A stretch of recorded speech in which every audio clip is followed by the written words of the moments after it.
ये 2 block system का question है। यहाँ पे 2 kg के ब्लॉक को 4 kg के ब्लॉक पे रखा है। ठीक है, पहले हम इसका ए पार्ट सॉल्व करेंगे। तो यहाँ पे ये तो है 4 kg का ब्लॉक और इसके ऊपर ये है 2 kg का ब्लॉक। ठीक है, the coefficient of friction between the blocks is 0.2। ठीक है, मतलब यहाँ पे म्यू है 0.2। Find the acceleration of the 2 blocks if horizontal force of 12 Newton is applied on the upper block. ठीक है, तो बच्चों इस 2 ब्लॉक सिस्टम में होता क्या है, मतलब इस फोर्स के कारण 2 कंडीशन बन सकती है। या तो ये दोनों ब्लॉक एक साथ चलेंगे या फिर इन दोनों ब्लॉक्स के बीच में रिलेटिव स्लिपिंग होगी और दोनों का एक्सेलरेशन अलग अलग होगा। तो हम इस क्वेश्चन को सॉल्व करने के लिए क्या करते हैं, पहले ये मानते हैं कि दोनों ब्लॉक्स एक साथ चलेंगे। तो बच्चों एक साथ चलना मानने के लिए इस पे 12 न्यूटन का फोर्स आगे और इस पे फ्रिक्शन पीछे, मतलब ये फ्रिक्शन इस वाले कॉन्टैक्ट पे लगेगा। और वहीं मैं 4 kg की बात करूं, इस पे यहाँ पे फ्रिक्शन आगे। हम एज्यूम कर रहे हैं कि दोनों सेम एक्सेलरेशन से चल रहे हैं। तो बच्चों यहाँ पे इक्वेशन क्या बनेगी, यहाँ पे इक्वेशन बनेगी 12 minus friction is equals to 2a और 4 kg से बनेगी friction is equals to 4a।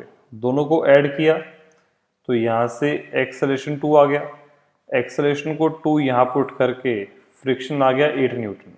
मतलब दोनों ब्लॉक को साथ साथ चलने के लिए फ्रिक्शन 8 न्यूटन का चाहिए। हमें अब चेक करना है कि क्या ये 8 न्यूटन का फ्रिक्शन लग सकता है। तो बेटा उसके लिए हमें करना क्या होगा, हमें यहाँ पे नॉर्मल रिएक्शन देखना पड़ेगा। तो इस पे mg नीचे और नॉर्मल रिएक्शन 20 न्यूटन बनेगा।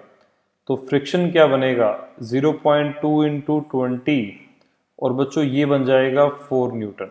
ठीक है, इसका मतलब क्या है कि इस केस में मैक्सिमम फ्रिक्शन 4 न्यूटन हो सकता है, पर रिक्वायर्ड फ्रिक्शन है 8 न्यूटन। तो इसका मतलब ये कंडीशन गलत है। ये कंडीशन गलत होने का मतलब क्या है कि ये दोनों ब्लॉक साथ साथ नहीं चलेंगे। ठीक है, फिर हमें करना क्या होगा, दोनों ब्लॉक का अलग अलग एक्सेलरेशन लेना पड़ेगा।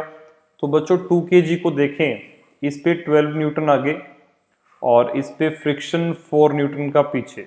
ठीक है, मैं कहता हूं इसकी एक्सेलरेशन a1 आगे और वहीं मैं 4 kg की बात करूं, इस पे फ्रिक्शन 4 न्यूटन का आगे एंड कॉरस्पॉन्डिंग a2 एक्सेलरेशन आगे। यही हॉरिजॉन्टल फोर्सेस होंगे। अब मैं यहां से इक्वेशन लिखूं तो 12 minus 4 is equals to 2a1, तो यहां से a1 बनेगा 4।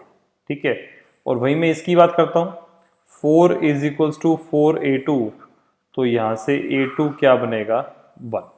ठीक है, तो इस तरीके से हम इस क्वेश्चन को सॉल्व कर सकते हैं। पहले हमने ये मान लिया कि दोनों साथ साथ चलेंगे और दोनों साथ साथ की जो कंडीशन निकली उसके लिए 8 न्यूटन का फ्रिक्शन रिक्वायर्ड आ गया।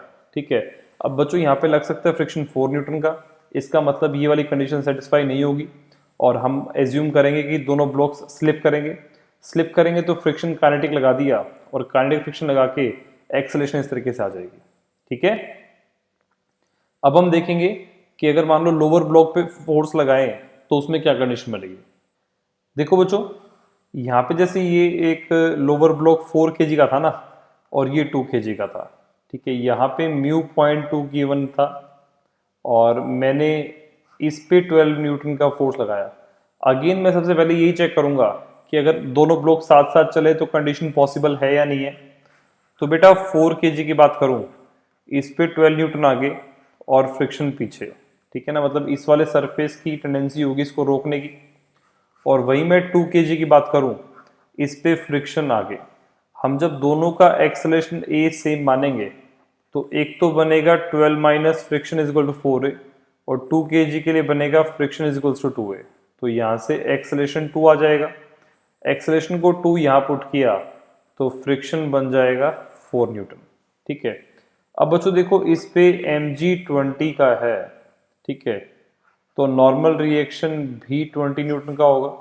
ये friction maximum 0.2 into 20 is equals to 4 newton हो सकता है।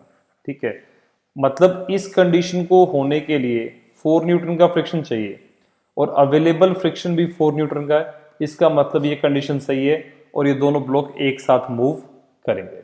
ठीक है, इस केस में हमें दोनों ब्लॉक का अलग अलग एक्सेलरेशन निकालने की जरूरत नहीं है और ये क्वेश्चन इसी तरीके से सॉल्व हो जाएगा।